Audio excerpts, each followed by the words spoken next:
नमस्कार, उत्तराखंड एक्सप्रेस में आप सभी का स्वागत है। मैं हूं नीरू। करते हैं खबरों की शुरुआत और बुलेटिन में सबसे पहले बात धामी कैबिनेट की बैठक की। तो विधानसभा सत्र से पहले आज धामी कैबिनेट की महत्वपूर्ण बैठक होने जा रही है। बैठक शाम 5 बजे होगी। इसमें नई खेल नीति आ सकती है, साथ ही देवस्थानम बोर्ड पर भी प्रस्ताव आ सकता है, क्योंकि अब 2 साल पूरे हो चुके हैं देवस्थानम बोर्ड को। इसको लेकर आज तीर्थ पुरोहितों का बड़ा प्रदर्शन भी देखने को मिल रहा है और सबसे बड़ी चुनौती राज्य सरकार के सामने देवस्थानम बोर्ड है। इसलिए कहा यह जा रहा है कि आज की जो कैबिनेट बैठक होगी काफी महत्वपूर्ण होगी। बैठक शाम को 5 बजे होगी। इसमें नई खेल नीति आ सकती है। जिस तरह से कल मुख्यमंत्री ने ऐलान भी किया था कि नई खेल नीति आने के बाद राज्य में खेल को प्रोत्साहन मिलेगा, वो सारी सुविधाएं खिलाड़ियों को मिलेगी जो लगातार वो मांग कर रहे हैं। और साथ ही साथ इस कैबिनेट की बैठक में देवस्थानम बोर्ड पर भी प्रस्ताव आ सकता है। इस प्रस्ताव में क्या होगा, क्या देवस्थानम बोर्ड को वापस लिया जाएगा या फिर इसको किसी और तरीके से तैयार किया जाएगा, तो ये कैबिनेट की बैठक आज बेहद महत्वपूर्ण मानी जा रही है। और बातचीत करने के लिए सुनील और प्रभात इस वक्त देहरादून से हमारे साथ जुड़ गए हैं। सुनील, आज कैबिनेट की बैठक है, 2 महत्वपूर्ण बातें आज यहां पर चर्चा होगी और कहा जा रहा है कि इसको लेकर कोई निर्णय लिया जा सकता है, खासतौर पर खेल नीति जिसका जिक्र कल मुख्यमंत्री ने किया था, और देवस्थानम बोर्ड जिसको आज पूरे 2 साल हो रहे हैं और आज बड़े आंदोलन के मूड में है तीर्थ पुरोहित। तो क्या कुछ फैसला इस पर आ सकता है आज कैबिनेट की इस महत्वपूर्ण बैठक में?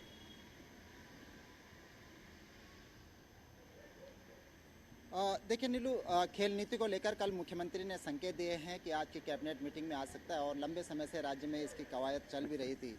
21 साल उत्तराखंड को हो गए हैं, लेकिन अभी तक एक ठोस नीति उत्तराखंड के पास नहीं है। लगातार जो खेल प्रतिभाएं हैं, जो खेल जगत है, उससे ये लगातार एक डिमांड उठती रही है कि उत्तराखंड के पास एक ठोस खेल नीति होनी चाहिए। तो आज ये माना जा रहा है कि आज की कैबिनेट में एक खेल नीति को लाया जा सकता है, जिसमें वो तमाम पहलुओं को रखा गया है, चाहे वो खिलाड़ियों को प्रोत्साहन की बात हो, उनकी तैयारियों की बात हो, या फिर जब वो पदक जीतते हैं नेशनल इंटरनेशनल लेवल पे, तो उसके बाद उनके कैरियर का क्या होगा, उनको उनके प्रोत्साहन की भी बात इसमें की गई है। तो एक ठोस खेल नीति जिस पर पिछले 2 से 3 महीनों से लगातार अध्ययन चल रहा था, वो आज कैबिनेट में आ सकती है और उस पर मोहर लग सकती है। दूसरी बात, जो देवस्थानम बोर्ड का प्रस्ताव है, आपने देखा होगा कि पिछले दिनों केदारनाथ दौरे पर जब प्रधानमंत्री आए थे तो उससे पहले तीर्थ पुरोहितों ने वहाँ पर कड़ा विरोध उनका देखने को मिला था। तो उसके बाद से सरकार की ओर से एक आश्वासन तीर्थ पुरोहितों को दिया गया था। तो हो सकता है कि चूँकि विधानसभा सेशन भी है, जिस तरह की बात आई थी कि तीर्थ पुरोहितों को एक आश्वासन मिला था कि 28-29 नवंबर को जो विधानसभा का सेशन प्रस्तावित किया गया था कि उसमें देवस्थानम बोर्ड को लेकर कोई ठोस प्रस्ताव आएगा। तो चूंकि अब विधानसभा सेशन तो आगे खिसक गया है, लेकिन उससे पहले ये कैबिनेट जो होने जा रही है, तो ये माना जा रहा है कि इस कैबिनेट में देवस्थानम बोर्ड को लेकर कोई प्रस्ताव आ सकता है। और इसी के मद्देनजर जो तीर्थ पुरोहित हैं वो आज मंत्रियों के आवास का घेराव भी कर रहे हैं। एक कोशिश है सरकार पर तीर्थ पुरोहितों की दबाव बनाने की कि विधानसभा सेशन अब जो 7-8 दिसंबर को प्रस्तावित है, उससे पहले सरकार कोई ठोस निर्णय ले ले। क्योंकि देवस्थानम बोर्ड को लेकर एक हाई पावर कमेटी भी गठित है। हाई पावर कमेटी की रिपोर्ट में क्या किन बिंदुओं पर प्रकाश डाला गया है, क्या मुख्यमंत्री भी कह चुके हैं कि इस मामले को जल्द से जल्द इसका निपटारा होगा। और सबसे बड़ी बात है कि चुनाव भी सर पर है, ऐसे में तीर्थ पुरोहित जो हैं उनकी नाराजगी भी बर्दाश्त नहीं हो पाएगी जो सरकार है उनको लेकर। बहुत बहुत शुक्रिया आपका हमारे साथ जुड़ने के लिए। और साल 2025 में जब उत्तराखंड राज्य 25 साल का होगा तो उस वक्त तक राज्य के किन किन क्षेत्रों में विकास की जरूरत है, इसी प्लान पर आत्मनिर्भर उत्तराखंड @25 को लेकर सीएम हाउस में संवाद प्रोग्राम आयोजित किया गया। मुख्यमंत्री पुष्कर धामी ने इस दौरान ऑफलाइन और ऑनलाइन युवाओं, महिलाओं और अलग अलग ग्रुप के प्रतिनिधियों से बातचीत की। इस चर्चा में पलायन पर रोक, अच्छी स्वास्थ्य सुविधाएं, बेहतर शिक्षा, भू कानून, खेती की जमीन को बचाने जैसे सुझाव आए। मुख्यमंत्री ने कहा कि उत्तराखंड के विकास की यात्रा में सबके सहयोग की जरूरत है। वहीं उन्होंने कहा कि सरकार राज्य के विकास के लिए सभी प्रयास कर रही है और प्रधानमंत्री मोदी ने जो लक्ष्य दिया है उसे हासिल करना है। देखिए, हमारा लक्ष्य है कि 2025 में हिंदुस्तान का सर्वश्रेष्ठ राज्य हमारा उत्तराखंड बने, श्रेष्ठ राज्यों में से एक राज्य हो। उसके लिए बोधिसत्व हमने ये विचार श्रृंखला प्रारंभ की है, जिसमें सभी हमारे विभिन्न विषयों से जुड़े हुए विशेषज्ञ हैं, हमारे जो अलग अलग क्षेत्रों में काम करने वाले विशिष्ट व्यक्ति हैं, विद्वान लोग हैं, सामाजिक संगठनों के, स्वैच्छिक संगठनों के और अलग अलग क्षेत्रों में कार्य करने वाले हैं, उन सभी के विचार लें। उन सभी के विचार लेकर जो हम अपने रजत जयंती वर्ष को उत्तराखंड हिंदुस्तान का नंबर 1 राज्य बने, उसके लिए सबके विचार लेकर उन विचारों को हम वो विचारों को लेकर उनको समाहित करेंगे और उसको आगे बढ़ाएंगे। माननीय मुख्यमंत्री जी की पहल है कि 2025 में, क्योंकि ये वाला है कि 21वीं शताब्दी का तीसरा दशक बहुत महत्वपूर्ण है, जिसको हम 213 कहते हैं। इसके लिए हमारे पास एक रोड मैप होना चाहिए, निर्देशांक होने चाहिए। और राजधानी देहरादून में सबकी योजना सबका विकास विषय पर एक कार्यशाला का आयोजन किया गया, जिसमें सीएम धामी भी शामिल हुए। इस मौके पर उन्होंने युवाओं को स्वरोजगार से जोड़ने की अपील की। सीएम धामी ने कार्यशाला को संबोधित करते हुए कहा कि युवाओं को सरकारी नौकरी में कई तरह की परेशानियों का सामना करना पड़ता था और इन परेशानियों को दूर करने के लिए सरकार ने सिंगल विंडो सिस्टम बनाया। साथ ही युवाओं को स्वरोजगार के लिए कई योजनाएं भी अब शुरू की गई है। एक ही स्थान पर प्रमाण पत्र बनेंगे, एक ही स्थान पर बैंक के लोग आएंगे, वहीं पर उनके फार्मों की स्क्रूटनी होगी। धीरे धीरे हमें सुधार की तरफ जा रहे हैं और हमने मुख्यमंत्री नैनो योजना चलाई। उसके तहत भी हम अधिकांश लोगों को कोशिश करेंगे कि जो लोग रोजगार करना चाहते हैं वो रोजगार से जुड़े, वो मुख्य धारा में आए, अपना स्वरोजगार करें। और पूर्व सीएम हरीश रावत ने हरिद्वार जिले के खानपुर विधानसभा क्षेत्र में पदयात्रा करते हुए जनसभा की और इस दौरान उनकी बेटी अनुपमा रावत भी पदयात्रा में उनके साथ मौजूद रही। बड़ी संख्या में मौजूद कांग्रेसी कार्यकर्ताओं ने राज्य सरकार के खिलाफ जमकर नारेबाजी की। हरीश रावत ने कहा कि प्रदेश में महंगाई, बेरोजगारी, भ्रष्टाचार जोरों पर है। वहीं उन्होंने कहा कि परिसंपत्तियों के बंटवारे में उत्तराखंड के मुख्यमंत्री ने उत्तर प्रदेश सरकार के सामने समर्पण कर दिया है और इस मामले को भी सदन में उठाया जाएगा। जो परिसंपत्तियां हमारी थी उनको मुख्यमंत्री ने उत्तर प्रदेश के हवाले कर दिया, उत्तर प्रदेश के सामने समर्पण कर दिया, वहाँ के मुख्यमंत्री के सामने समर्पण कर दिया। हम उस सवाल को उठाएंगे, महंगाई के सवाल को उठाएंगे, बेरोजगारी के सवाल को उठाएंगे, जो ठप पड़ा हुआ विकास है उसके सवाल को उठाएंगे। इन सब सवालों पर और बीजेपी के राष्ट्रीय मीडिया प्रभारी अनिल बलूनी ने कहा कि राज्य में पलायन रोकने के लिए वो अपनी योजनाओं को अगले फेज में चलाएंगे। अपना वोट अपना गांव योजना को और बेहतर तरीके से करेंगे और बलूनी ने सभी से अपील की है कि अपने वोट को अपने गांव में बनाएं। जिसे वोट डालने गांव वो जरूर जाएंगे। साथ ही बलूनी ने कहा कि साल में कम से कम एक त्योहार गांव में जाकर मनाएं। न्यूज 18 ने अनिल बलूनी से खास बातचीत की। अभी हमारे साथ हैं बीजेपी सांसद और राष्ट्रीय मीडिया प्रभारी अनिल बलूनी जी। सर, आप उत्तराखंड से आते हैं और उत्तराखंड के पहाड़ों से जिस तरह से लगातार पलायन हो रहे हैं, आपने बहुत कोशिश भी की है, आगे क्या योजना है? देखिए, उत्तराखंड में जो पहाड़ी हमारे क्षेत्र हैं उसमें पलायन महामारी की तरह बन गया है और लगातार गांव वीरान हो रहे हैं। लोग बड़ी संख्या में लोगों ने गांव छोड़ दिए और इसको लेकर लगातार हम लोग प्रयास रहते हैं। हमारी सरकार भी पलायन रोकने के लिए लगातार प्रयास कर रही है। इसी के चलते मैंने कुछ समय पूर्व सभी उत्तराखंड के लोगों से एक आग्रह किया था कि कोई एक त्यौहार अपने गांव में मनाएं और मैंने तय किया था कि इगास के दिन मैं अपने गांव रहूंगा और अपने गांव में जाके मनाऊंगा। मैंने उसको शुरुआत भी किया और इस बार देखने को मिला कि बड़ी संख्या में उत्तराखंड के लोगों ने, उत्तराखंड के अंदर और जो बाहर प्रवासी रह रहे हैं उन्होंने भी इगास के त्यौहार को एक पहचान दी और बहुत बड़ी संख्या में इगास को मनाया गया। आने वाले दिनों में इसको हम और बढ़ाएंगे और चाहेंगे लोगों से कि अपने गांव जाएं, उन पगडंडियों पे जाएं जहां हमारे पुरखे चले थे। जो सुनसान गांव हो रहे हैं, जो वीरान गांव हो रहे हैं, उनको दोबारा से हरा भरा करें, चहल पहल करें। ऐसा हम लोगों का प्रयास है। इसी के चलते कुछ समय पूर्व मेरा एक और अभियान मैंने शुरू किया था जिसमें कहा था कि अपना वोट अपने गांव जाके अपना वोट बनाइए। तो कभी त्यौहार के बहाने, कभी वोट डालने के बहाने, कभी किसी और बहाने गांव आना जाना शुरू होगा, गांव के साथ लगाव शुरू हो जाएगा और हमारे गांवों के लिए कुछ ना कुछ हम लोग गिलहरी के बराबर का कंट्रीब्यूशन पलायन रोकने में करेंगे। अपना वोट अपने गांव अभी मैंने शुरू रखा हुआ है। अभी आप लोगों को पता ही कि उत्तराखंड में चुनाव होने जा रहे हैं। 30 नवंबर तक चुनाव आयोग जो है वो नए वोट बनाने का काम कर रहा है। तो मैंने आग्रह किया है अपने सभी साथियों से, अपने बंधुओं से, अपने उत्तराखंड के लोगों से कि वे कृपया अपना जो वोट अपने गांव में बनाए।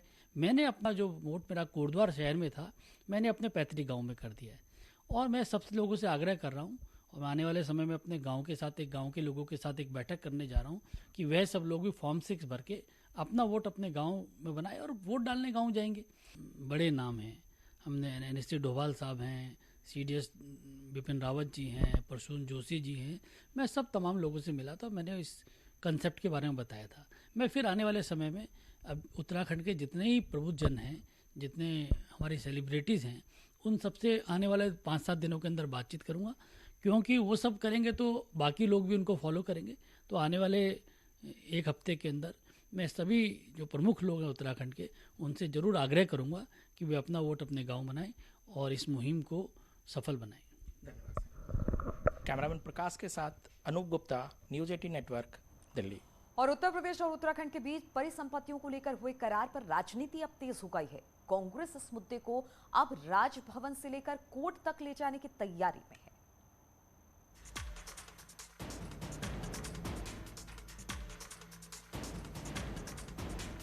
यूपी और उत्तराखंड के बीच पिछले 20 सालों से लटके पड़े परिसंपत्तियों के मामले में इसी हफ्ते पहली बार बड़ी पहल तो हुई, लेकिन विपक्षी कांग्रेस नेताओं को ये पहल रास नहीं आई। कांग्रेस इसे उत्तराखंड के हितों को यूपी के आगे सेल आउट करने जैसा बता रही है। कांग्रेस इस मुद्दे पर अब राजभवन से लेकर कोर्ट भी जाने की तैयारी कर रही है। उत्तराखंड के हितों को बेच आए, मुझे बड़ा भारी आक्रोश है। आपने भावी पीढ़ी के हितों को भी बेच दिया।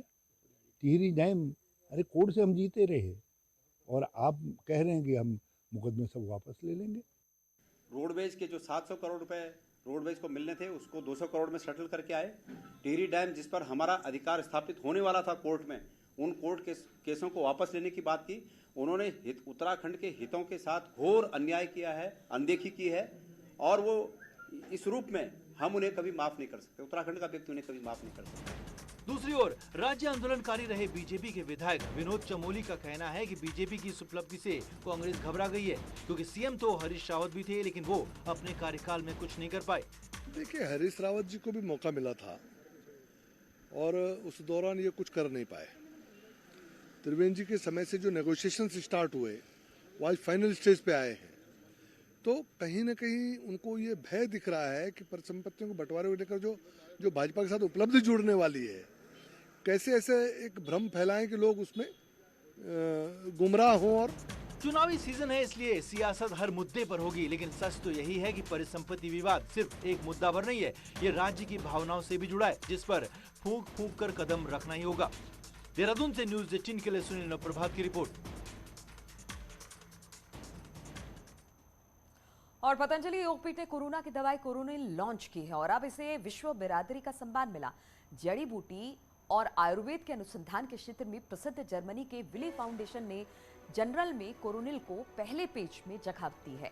कोरोनिल आयुर्वेद की पहली औषधि है जिसने अंतर्राष्ट्रीय जर्नल के कवर पेज पर अपना स्थान बनाया है। कोरोनिल ने कोरोना काल में जहां लाखों परिवारों के प्राणों की रक्षा की, वहीं लोगों को कोरोना के भय और भ्रम से बचाकर अनेक भ्रम का दोहन करने वाले षड्यंत्रकारी तत्वों से भी बचाने का काम किया है।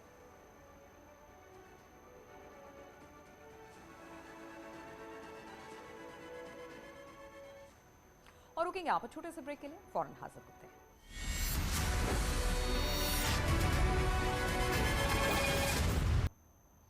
और उत्तराखंड देवस्थानम बोर्ड के 27 नवंबर को 2 साल पूरे हो रहे हैं और इस दिन तीर्थ पुरोहित बड़े विरोध प्रदर्शन की तैयारी में है। तीर्थ पुरोहितों की मीटिंग में फैसला लिया गया कि 27 नवंबर को काला दिवस मनाएंगे। साथ ही देहरादून में प्रदर्शन किया जाएगा। गांधी पार्क से सचिवालय तक काली पट्टी बांधकर एक जुलूस निकाला जाएगा। इसके साथ ही तीर्थ पुरोहित आज मंत्रियों के आवास पर धरना प्रदर्शन भी करेंगे। हो जाएगा हम ही सरकार मुर्दाबाद मुर्दाबाद मुर्दाबाद। और उत्तराखंड में आम आदमी पार्टी ने सत्ता में आते ही बुजुर्गों के लिए फ्री तीर्थ योजना का ऐलान किया, मगर इससे पहले कांग्रेस सरकार प्रदेश में मेरे बुजुर्ग मेरे तीर्थ योजना के तौर पर एक्सपेरिमेंट कर चुकी है, जो तमाम उतार चढ़ाव के बाद हाशिए पर चले गए।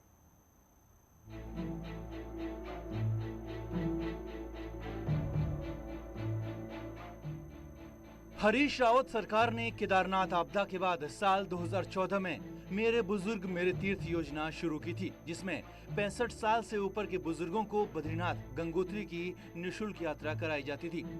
हरीश रावत सरकार ने चुनाव में इसे भुनाने की भरसक कोशिश भी की, मगर कोई फायदा हुआ नहीं। उल्टा परिवहन से लेकर पर्यटन तक 65 लाख का नुकसान हुआ और जेएमवीएन का लाखों का बकाया भुगतान नहीं हो पाया। अब अरविंद केजरीवाल ने एक बार फिर उसी तीर्थ योजना का ऐलान किया और प्लान भी बता दिया। केजरीवाल जी उन योजनाओं की बात कर रहे हैं जो अतीत में कांग्रेस की सरकार ने लागू की थी।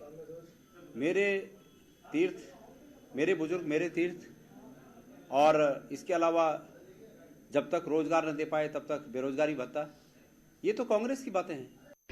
इस बात का भरोसा जनता को है कि आम आदमी पार्टी जो कहती है वो करती है, और मेरा ये मानना है कि किसी भी सरकारी योजना तब सफल मानी जाती है जब उस योजना का लाभ लोग लें। बीजेपी कहती है कि अरविंद केजरीवाल बिना सोचे समझे बयान देकर जाते हैं और यही यहाँ भी होने वाला है। अरविंद केजरीवाल सिर्फ बयान बहादुर बने हुए हैं, और अगर उनका देखा जाए एक भी कोई कमिटमेंट उन्होंने मजबूत कमिटमेंट यहाँ नहीं किया है, और हमने उनके हर कमिटमेंट को जो यहाँ करके गए हैं हमने उसे एक्सपोज किया है। चुनावी साल में ऐसी घोषणाएं अक्सर सुनने को मिलती रहेंगी, लेकिन ये धरातल पर कब उतरेंगी ये फिलहाल कहना मुश्किल है। न्यूज़ 18 के लिए देहरादून से भारती सकलानी की रिपोर्ट। और राजधानी गैरसैंण की मांग को लेकर प्रवीण सिंह काशी एक बार फिर से आंदोलन कर रहे हैं और लोगों से समर्थन जुटा रहे हैं। प्रवीण सिंह नंगे पैर अपने साथियों के साथ चमोली से गैरसैंण की पैदल यात्रा पर निकले, जो कई पड़ाव के बाद गैरसैंण पहुंचेगी। प्रवीण सिंह का कहना है कि एक राज्य में दो राजधानियां ठीक नहीं है, ये सिर्फ जनता पर अतिरिक्त कर्ज का भार है।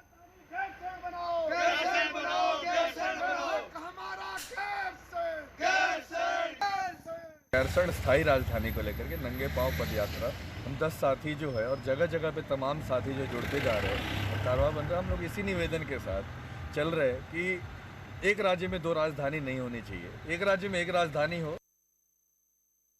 और पिथौरागढ़ में राज्य आंदोलनकारियों को प्रमाण पत्र दिए जाने की मांग को लेकर प्रदर्शन किया गया। प्रदर्शनकारियों का कहना है कि राज्य आंदोलन के दौरान उन्होंने भी यातनाएं सही, बावजूद इसके अभी तक उन्हें राज्य आंदोलनकारी का दर्जा नहीं दिया गया। साथ ही प्रदर्शनकारियों ने कांग्रेस और बीजेपी की सरकारों पर इस मामले में हीला हवाली का आरोप लगाया है।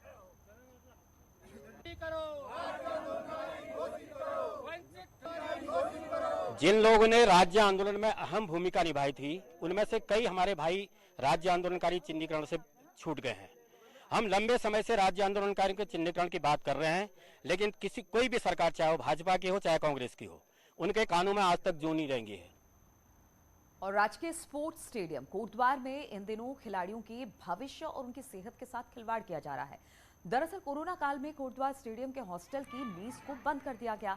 हालत सामान्य होते ही खिलाड़ियों को ट्रेनिंग के लिए तो बुला लिया गया, लेकिन इतने समय बाद भी मेस वापस शुरू नहीं हो पाई है।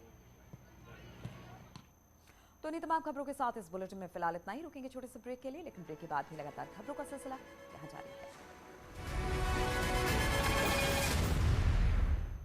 करेंगी बातचीत।